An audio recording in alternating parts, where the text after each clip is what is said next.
Hi everyone, it's me, Beatty Kelly Sunflower. So I'm doing things a bit back to front today. I'm actually on to do prompt 5 of the hashtag 31 Days of Tarot 2021. And that is my top 5 tarot books of 2020. These are books that I either purchased in 2020 or were released in 2020. So I'm going to flip the camera around and show you those books. Okay, so the first book that I want to talk about is a tarot book written by the lovely Ethne Dawn, and it's called Your Tarot Court Cards. Read any deck with confidence. I'm not quite sure whether I got this book in late 2019 or early 2020, but it's definitely a book that I refer to quite regular, because I do find the court cards quite a challenge. So I'll just read the contents for you. So chapter 1 is about the structure of the tarot. Chapter 2 is the tarot court cards dated. Chapter 3 is about titles, genders and physical identifiers. Chapter 4 is tarot elemental associations. Chapter 5 is astrology, the zodiac and the court cards. Chapter 6 is predictions, timing with the tarot court cards. 7 is the hierarchy, roles and the progression of the tarot court. 8 is the archetypes and the tarot court cards. 9 is tarot love connections. 10 is tarot court cards, pop cultural representation. And then the last chapter, which is chapter 11, is the court cards in a tarot spread. So I find this book quite interesting and useful, especially if, like me, you kind of struggled with the tarot court cards.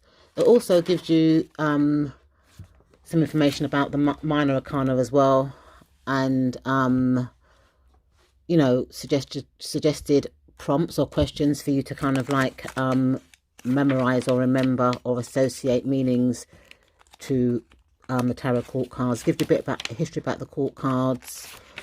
When I learned court cards, like for example here, it's got the physical identifications. It says here the wands is a red-headed person, the cups is a blonde person with green or blue eyes, the pentacles is a dark-featured person with dark hair colour, and the swords are pale-skinned and dark hair. That's how I was told the court cards, with that physical description. And I was also told the court cards as well in terms of age. So for example, Ethne does go through that in her book. She says that the pages are children up to the age of 11. The knights are adolescents 12 to 21. The king and queens are dependent on how the individual identifies himself, are people of 22 plus. But I was also told as well that if there was somebody in the knight age group, you know, for example, under the age of 21, but they were parents, they were then considered to be kings or queens. And I was also told as well that if, for example, now that the person presented as female, but she had a strong character, she was associated to as a king. So I kind of get what Ethne is saying here. And then, she, you know, also she goes through the elemental kind of aspects, like, you know, like the cups being water, the swords being air, the wands being fire, and the pentacles being earth. She gives you a few spreads here, past, present, and future, and she uses the page of cups, 7 of cups, and 8 of cups, and gives you some guidance on how you would read that. She also touches on the astrology aspect of the you know, the fire sign family. So for example, the Knight of Wands is Sagittarius, you know, the Queen of Wands is Aries, the King of Wands is Leo, etc. So she does that for each of the elemental suits in terms of their zodiac sign. And she also talks about how to predict the timings with tarot. So for example, the seasons, and I can identify this as well. So the wands are summer, the swords are autumn, the cups are spring, the pentacles are winter, and the days, pages are days, nights are weeks, queens are months, and the king is years. So for example, now if you had, for example, now the Page of Wands. It will be a day in the summer, etc., etc. So she goes about all the timings. So this book is a really useful book. I only use it for reference. I haven't actually read it from cover to cover, but I do find it useful to flip through if I have any challenges with any court cards. And she used modern decks as well for this book, but you can, as she said, use this book for any tarot deck. She also talks about love here as well, which I do like to do love. So it's a very informal book, and I really enjoyed using this book in 2020. So the second book that I want to talk about is the Children's Tarot for the Young at Heart, and this is by Julianne Victoria. I actually got it to complement the tarot deck that I got, and this is a major only book, so it only goes for the major arcana. But what I like about this book is that it's clearly written and it's very good for beginners. It kind of breaks down the meanings of the cards in a way that you can understand. Obviously some of the names have been changed, you know, but if you know your numbering you buy the deck associated with it, or any tarot deck, you will know that 0 is the Fool. She just gives some very nice keywords, like for the Fool, she gives a blurb about how she sees the Fool, seeing clearly, opportunities, confidence, and it's also kind of a colouring book, and it gives you notes to write. This book is associated really to me to real life settings.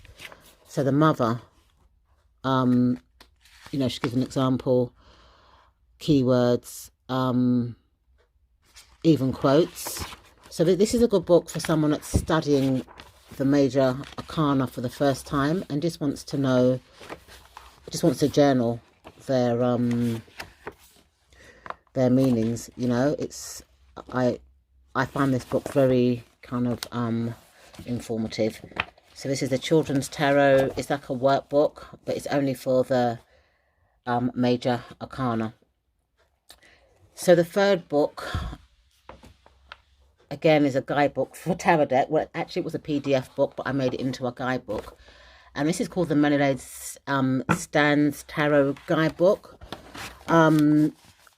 I like the way that it's written and stuff. I just like the way that the meanings are portrayed in, you know, for each of the archetypes. For example, now if I give you a blurb about what is written about the King of Cups, it says here, the King of Cups has learned to balance his emotional state with his mental state. He understands how to articulate and control his emotions, and he doesn't repress how he feels inside. He's able to be transparent to others while still being true to himself. He is cool and calm and collected. There is a romantic savviness about the King of Cups. Finis is his middle name without being tactless. And reverse meanings is this energy is emotionally manipulative and sometimes volatile. His emotions are repressed and transpires into his unconscious impulses in a toxic way because he has not learned to accept and deal with them in a mature and more balanced manner.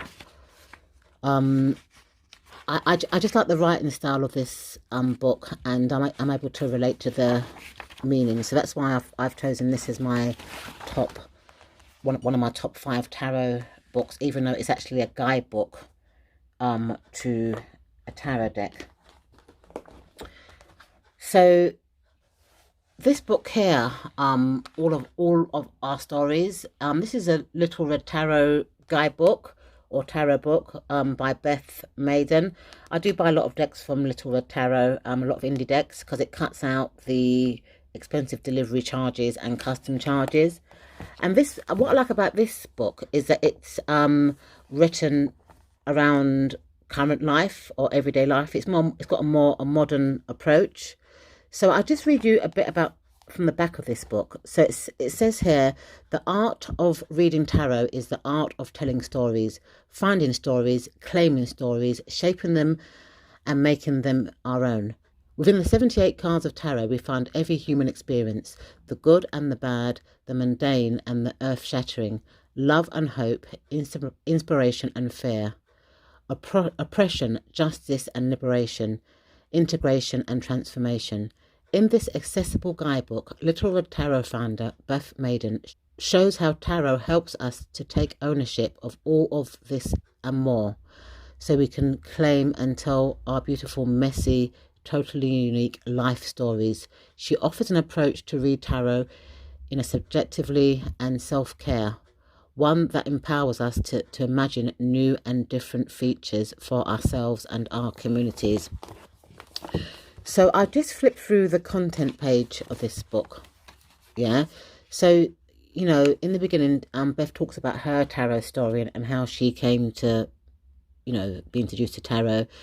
It's got tarot basics, and that includes creating a daily practice, tarot for self-care, querying and liberating tarot, and then a card-by-card guide to the tarot. So this is where she breaks down the meanings in the major arcana and the minor arcana, and then she goes into each of the suits, and then she gives some tarot spreads, and she gives some further reading.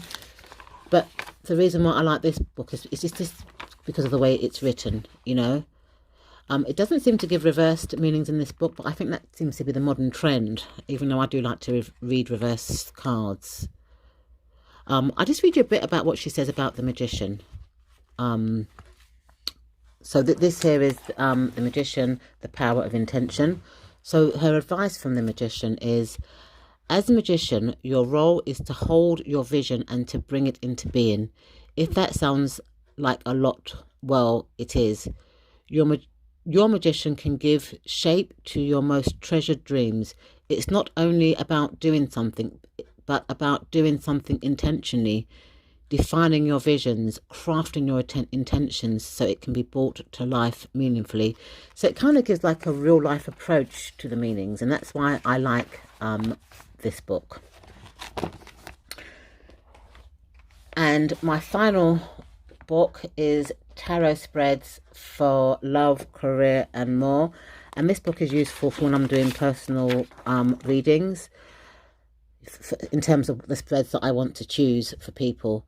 So in the contents, chapter 1, it's just about the introduction, good tarot spreads that make you think, you know, what you need to know to read tarot cards yourself.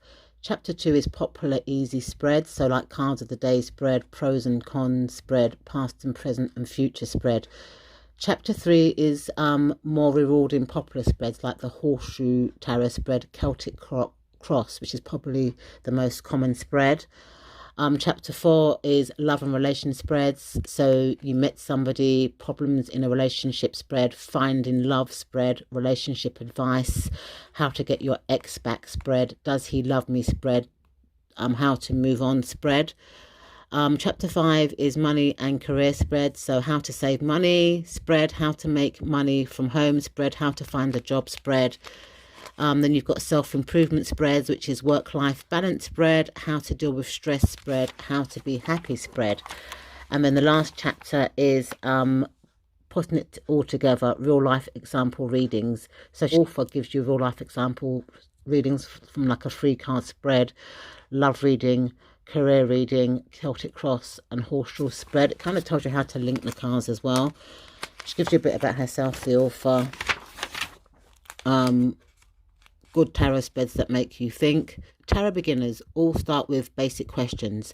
What makes a good tarot spread? Are the most common spreads always the way to go? And how can you create your own custom spread? You know, she kind of like gives really good pictures of the spreads, which some of them I do kind of photocopy and keep in my journal. For example, now the Celtic cross. This is a 10-card Celtic cross spread, and it clearly outlines what position the cards are marked clearly. And this is really good just to put in your journal or to use for me when I'm doing personal readings. So these are my top 5 tarot books. Thank you so much for watching, and I'll see you in my next video. Bye for now.